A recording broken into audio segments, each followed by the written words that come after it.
Study IQ IAS, अब तैयारी हुई अफोर्डेबल।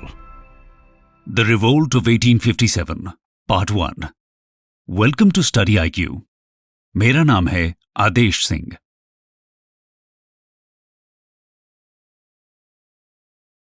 दोस्तों, आज हम बात करने वाले हैं 1857 के रिवोल्ट की, जिसे सिपोई म्यूटिनी, ग्रेट रिबेलियन या फर्स्ट वॉर ऑफ इंडिपेंडेंस जैसे नामों से भी जाना जाता है। इस रिवोल्ट की शुरुआत होती है 10 मई 1857 को मेरठ से, और ये धीरे धीरे नॉर्थ में पंजाब से लेकर साउथ में नर्मदा तक और ईस्ट में बिहार से लेकर वेस्ट में राजपूताना रीजन तक को कवर कर लेता है। रिवोल्ट की डिटेल्स में जाने से पहले इसके पीछे के कारण समझना जरूरी हो जाता है। तो आइए पहले उन्हें समझते हैं। Causes of the 1857 revolt. दोस्तों, 1857 के रिवोल्ट के पीछे कोई एक कारण नहीं बल्कि बहुत से कारण जिम्मेदार थे। यह रिवोल्ट नतीजा था ब्रिटिश कॉलोनियल रूल के 100 साल के अत्याचारों का। जी हां, 1757 की बैटल ऑफ प्लासी के बाद इंडिया में ब्रिटिश कॉलोनियल रूल की शुरुआत हुई थी, और तब से लेकर 1857 आने तक ब्रिटिशर्स ने बहुत से ऐसे काम किए थे जिसकी वजह से इंडिया के लोगों में उनके खिलाफ आक्रोश पैदा हो रहा था। इस आक्रोश को चिंगारी मिलती है 1857 में, और शुरुआत होती है इंडिया के फर्स्ट वॉर ऑफ इंडिपेंडेंस की। आइए पहले आक्रोश के अलग अलग कारणों को समझते हैं। सबसे पहले बात करते हैं पॉलिटिकल यानी कि राजनीतिक कारणों की। Political causes. दोस्तों, British East India Company India में अपनी पावर और प्रेस्टीज को बढ़ाने के लिए जो कुछ भी पॉसिबल था कर रही थी। इसके लिए चाहे उसे अपने प्रॉमिसेस को तोड़ना पड़े या फिर ट्रीटीज को डिसऑनर करना पड़े, इसकी वजह से इंडियन रूलर्स को उनकी इंटेंशंस पर डाउट होने लगा था। और जब ब्रिटिशर्स सब्सिडियरी अलायंस और फिर डॉक्ट्रिन ऑफ लैप्स जैसी पॉलिसीज के तहत इंडियन स्टेट्स को एनेक्स करना शुरू कर देते हैं, तब जैसे पानी सर से ऊपर ही चला जाता है। सभी इंडियन रूलर्स के मन में यह डर आ जाता है कि अगला नंबर उनका ही हो सकता है। यही वजह थी कि बहुत से इंडियन रूलर्स 1857 के रिवोल्ट के समय ब्रिटिशर्स के खिलाफ हथियार उठा लेते हैं। अब बात करते हैं 1857 रिवोल्ट के पीछे के इकोनॉमिक कॉजेज की। Economic causes. दोस्तों, ब्रिटिश ईस्ट इंडिया कंपनी का मेन मोटिव तो इंडिया में ज्यादा से ज्यादा प्रॉफिट्स अर्न करना ही था। इसके लिए तरीके भले ही उन्होंने अलग अलग इस्तेमाल किए हों, बेसिकली उनकी इकोनॉमिक पॉलिसीज की वजह से इंडिया की ट्रेडिशनल इकोनॉमी पूरी तरह से डिस्ट्रॉय होने लगती है। ऐसी कोई भी इकोनॉमिक क्लास नहीं थी जिसे ब्रिटिश रूल में नुकसान नहीं हुआ हो, चाहे फिर वो पेजेंट्स हों, मर्चेंट्स हों, आर्टिजन्स हों या फिर जमींदार ही क्यों ना हो। ब्रिटिशर्स ने जो लैंड रेवेन्यू सिस्टम्स इंडिया में इंट्रोड्यूस किए थे, जैसे कि परमानेंट सेटलमेंट, रेवतवाड़ी सिस्टम या महलवाड़ी सिस्टम, सभी में रेवेन्यू रेट्स इतने हाई रखे गए थे कि पेजेंट्स की कंडीशन मिजरेबल हो जाती है। रेवेन्यू चुकाने के लिए उन्हें कर्ज लेने की जरूरत पड़ने लगती है, और इस तरह वो धीरे धीरे मनी लेंडर्स के जाल में फंसने लगते हैं। इसके साथ ही एग्रीकल्चर के बढ़ते कमर्शलाइजेशन ने भी पेजेंट्स की हालत खराब कर दी थी। इसी तरह ट्रेडिशनल जमींदार्स को भी रेवेन्यू चुकाने में देर होने पर सनसेट क्लॉज की वजह से कई बार अपनी जमींदारी से हाथ धोना पड़ता था। एग्जाम्पल के तौर पर अवध में 21,000 तालुकदार्स, जो कि वहां के जमींदार्स को कहा जाता था, उनकी स्टेट्स को कन्फिस्केट कर लिया गया था। इसी तरह इंडियन ट्रेड और मर्केंटाइल क्लास को भी ब्रिटिश पॉलिसीज की वजह से नुकसान हो रहा था। ब्रिटिशर्स ने इंडिया के गुड्स पर तो हाई टैरिफ ड्यूटीज इंपोज कर दी थी, जबकि इंडिया में ब्रिटिश गुड्स के इंपोर्ट पर बहुत ही लो टैरिफ्स रखे हुए थे। इसकी वजह से इंडिया से कॉटन और सिल्क टेक्सटाइल्स का एक्सपोर्ट पूरी तरह खत्म होने की कगार पर आ गया था। आर्टिजन्स और हैंडीक्राफ्ट के लोगों को भी अनएम्प्लॉयमेंट का सामना करना पड़ रहा था। इंडियन रूलर्स जो इन्हें पेट्रोनेज देने का काम करते थे, उनके स्टेट्स को तो ब्रिटिशर्स ने एनेक्स कर लिया था। इसके साथ ही इंडियन हैंडीक्राफ्ट्स को डिस्करेज करके ब्रिटिश गुड्स को प्रमोट किया जा रहा था, जिसके परिणाम स्वरूप इंडियन आर्टिजन्स एम्प्लॉयमेंट के लिए कोई दूसरा रास्ता खोजने पर मजबूर हो गए थे, और वो मिलना भी बहुत मुश्किल हो रहा था, क्योंकि मॉडर्न इंडस्ट्रीज का डेवलपमेंट भी इंडिया में नहीं हो रहा था। इस तरह से ब्रिटिशर्स की शोषणकारी आर्थिक नीतियों के कारण इंडिया के लोगों की आर्थिक स्थिति खराब होती जा रही थी, और ये एक बहुत बड़ा कारण बनती है 1857 के रिवोल्ट का। आइए अब बात करते हैं कुछ एडमिनिस्ट्रेटिव कारणों की। Administrative causes. दोस्तों, कंपनी के एडमिनिस्ट्रेशन में बहुत ज्यादा करप्शन फैला हुआ था, जिसकी वजह से आम लोग बहुत परेशान थे। इसके साथ ही कंपनी का एडमिनिस्ट्रेशन इंडिया के लोगों के लिए एकदम फॉरेन था। कंपनी के साथ किसी भी तरह का कोई रिलेशन लोग महसूस नहीं कर पाते थे। साथ ही एडमिनिस्ट्रेशन की भाषा और तौर तरीके भी उनके लिए समझना मुश्किल हो रहा था। पुलिस हो या जुडिशरी, आम जनता की सुनने वाला कोई भी नहीं था। इस वजह से भी लोगों में ब्रिटिश रूल के खिलाफ असंतोष की भावना बनी हुई थी। अब बात करते हैं कंपनी के खिलाफ पैदा हुए आक्रोश के पीछे के कुछ सोशो रिलीजियस कॉजेस की। Socio religious causes. दोस्तों, ब्रिटिशर्स कभी भी इंडियंस को अपने बराबर का नहीं समझते थे।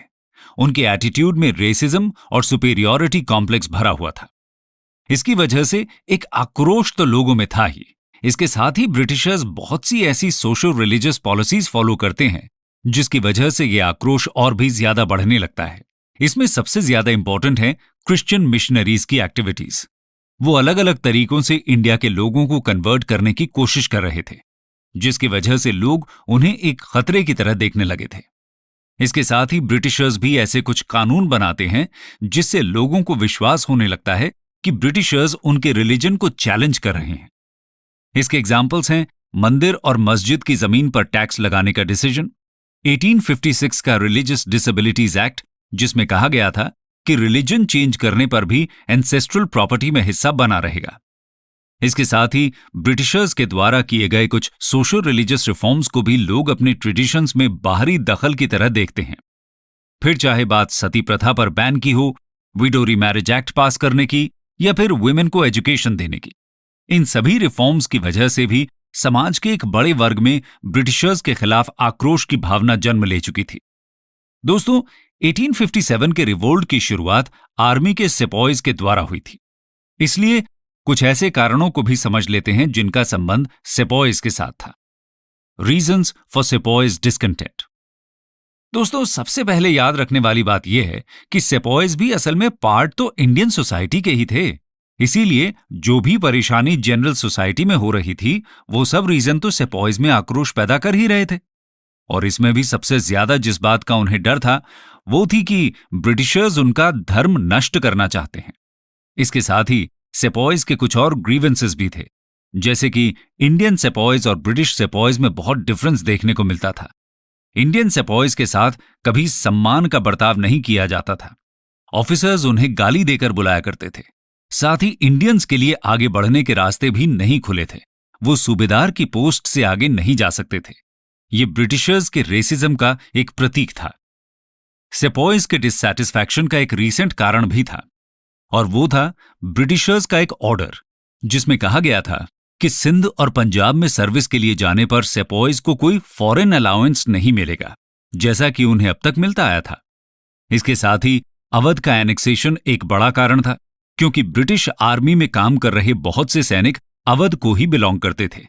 इसलिए उनके लिए अवध को एनेक्स किया जाना उनके घर को एनेक्स करना जैसा था।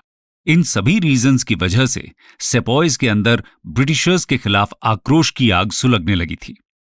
इस आग को विस्फोट में बदलने के लिए अब बस एक चिंगारी की ही जरूरत थी।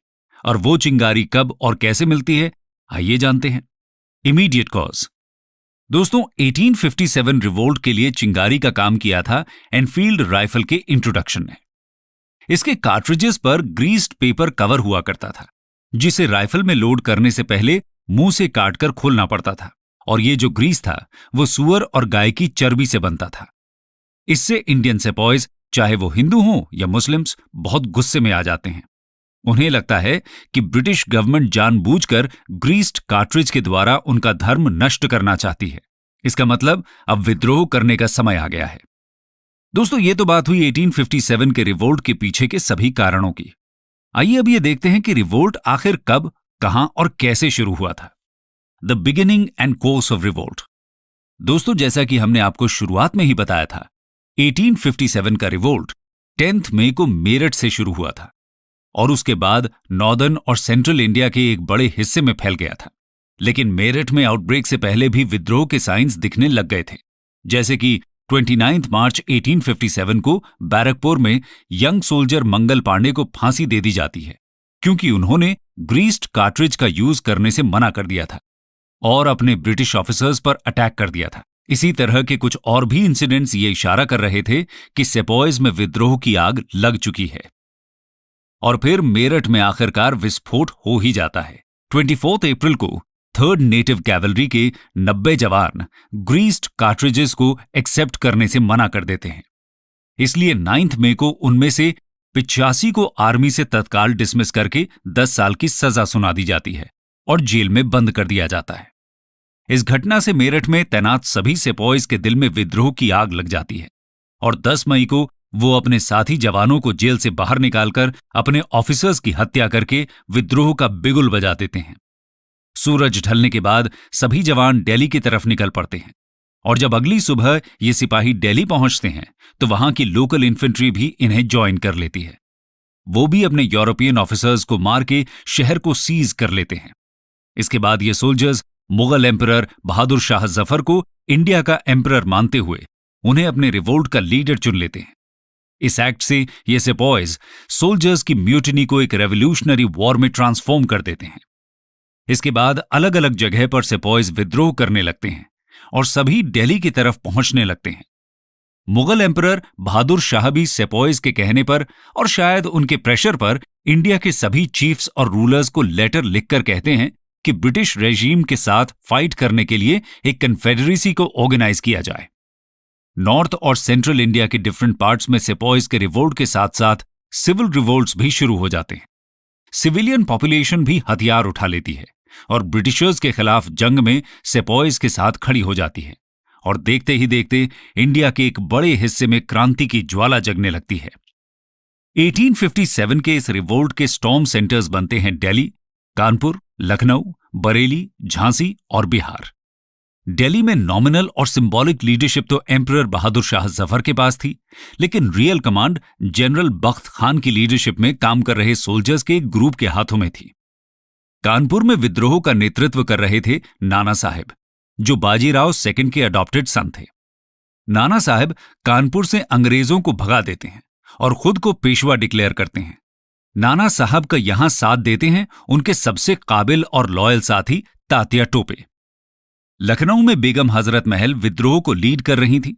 उन्होंने अपने बेटे बिरजिस कादिर को अवध का नवाब डिक्लेयर कर दिया और 1857 के रिवोल्ट की सबसे फेमस लीडर रानी लक्ष्मीबाई झांसी में अंग्रेजों के खिलाफ जंग कर रही थी। बिहार में रिवोल्ट के चीफ ऑर्गेनाइजर थे जगदीशपुर के जमींदार कुंवर सिंह।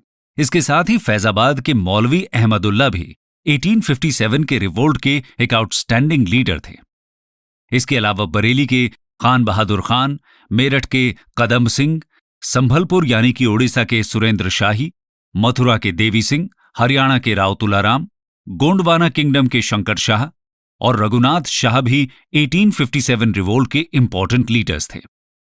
इन सभी लीडर्स की लीडरशिप में सेपॉयज और आम जनता एक साथ आकर ब्रिटिशर्स के खिलाफ 1857 की क्रांति की आग हर तरफ फैला देते हैं।